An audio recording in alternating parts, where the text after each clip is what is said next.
అక్కడ చేసేవారు అందరూ.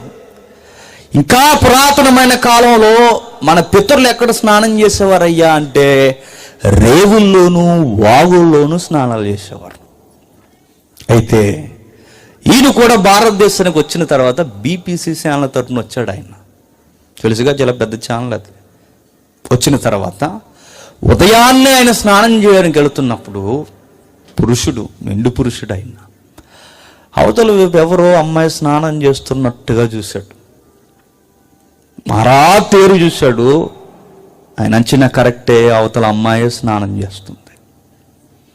యువతల ఒడ్డునున్న ఈయన అవతల ఒడ్డుకి వెళ్ళడానికి ప్రయత్నం చేశాడు. ఎలా అయినా సరే అమ్మాయికి దగ్గరికి వెళ్ళి ఆ అమ్మాయిని అనుభవించాలనుకున్నాడు. మదర్ వేచి వెళ్ళాడు. ఈదుకుంటూ శబ్దం లేకుండా ములుగుతూ ఆ అమ్మాయికి దగ్గరికి వెళ్ళి ఒక్కసారి తేలాడు. ఆమె